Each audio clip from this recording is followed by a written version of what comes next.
धनबाद के केंदुआडीह में भू धंसान के बाद पिछले 27 दिनों के बंद धनबाद बोकारो मुख्य मार्ग को चालू कराने की मांग को लेकर धनबाद राज सिन्हा का 24 घंटे का अनशन समाप्त हो गया है। प्रशासन की ओर से सोमवार को वैज्ञानिकों और तकनीकी विशेषज्ञों के साथ बैठक कराने का आश्वासन के बाद विधायक ने अनशन खत्म कर दिया है। सड़क बंद रहने से आम लोगों और कारोबारियों को लगातार परेशानी का सामना करना पड़ रहा था। धनबाद के केंदुआडीह इलाका पिछले 1 महीने से भू धंसान की घटना को लेकर चर्चा में है। घटना के बाद एहतियातन धनबाद बोकारो मुख्य मार्ग को बंद कर दिया गया था। करीब 27 दिनों से सड़क बंद रहने के कारण लोगों वैकल्पिक मार्ग का सहारा लेना पड़ रहा था, जिससे आवागमन के साथ साथ स्थानीय व्यवसाय भी प्रभावित हो रहा था। इस मुद्दे को लेकर धनबाद विधायक राज सिन्हा 24 घंटे के अनशन पर बैठे। विधायक ने कहा कि सड़क बंद होने के इतने दिनों बाद भी इसे चालू करने को लेकर ठोस पहल नहीं की गई है और केवल तकनीकी कारणों का हवाला दिया जा रहा है।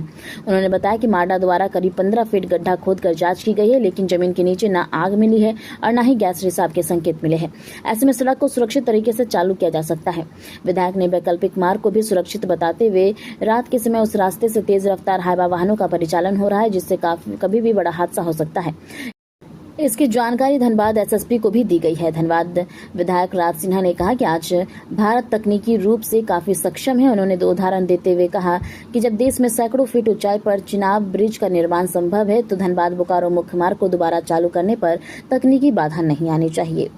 इधर अनशन स्थल पर पीबी एरिया के जीएम जीसी साहब भी पहुंचे। उन्होंने कहा कि विधायक को सड़क बंद रखने के पीछे सुरक्षा और तकनीकी कारणों की जानकारी दी और बताया कि लोगों की सुरक्षा को ध्यान में रखते हुए विशेषज्ञों की राय के आधार पर आगे की कार्रवाई की जा रही है।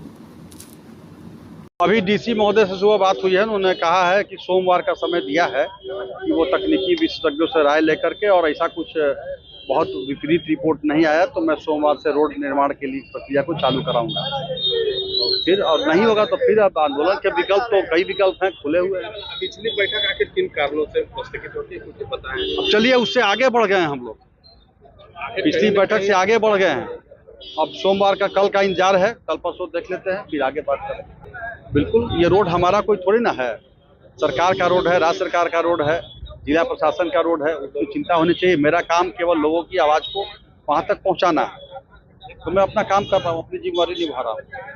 विधायक जी यहाँ हमारे क्षेत्र के विधायक है। हम उनके प्रोटोकॉल के तहत स्वास्थ्य की स्थिति की जानकारी लेने आए थे। ये मेरा प्रोटोकॉल में आता है और हमारे क्षेत्र है, तो हमारे गार्जियन यहाँ बैठे हुए हैं, तो हमको तो उसको बोलना पड़ेगा। और 1 मिनट, विधायक जी जो प्रयास में लगे हुए हैं, इस प्रयास में कई स्टेक होल्डर है, जो हम बार बार बता रहे हैं, आप लोग कई बार सुन चुके हैं, तिबारा बता रहे हैं कि इसमें स्टेट हाईवे अथॉरिटी है, माडा के अथॉरिटी है, बीसीसीएल के अथॉरिटी है और इसमें जिला प्रशासन के भी अथॉरिटी है। इसमें समन्वय एक बैठक करने के लिए हमारे विधायक जी कोशिश में है। हम उम्मीद करते हैं कि ये जल्द से जल्द करा करके। विलंब क्यों हो रहा है सर? विलंब क्यों हो रहा है, ये सभी चीज हम नहीं बोल सकते। इसलिए आरोप है सर, बीसीसीएल जानबूझकर कर रहा है। बीसीसीएल अगर जानबूझकर करता तो हम इस भीड़ में नहीं आते। हम अपना पक्ष को रखने के लिए आए हैं। बात का भाई मेरे, हम बीसीसीएल के अधिकारी, हम जिला प्रशासन के अधिकारी नहीं है। हम लोग गलत प्रश्न कर रहे हैं। बीसीसीएल इच्छुक है कि रोड बने? बीसीसीएल इच्छुक है चाहे नहीं है, ये नहीं,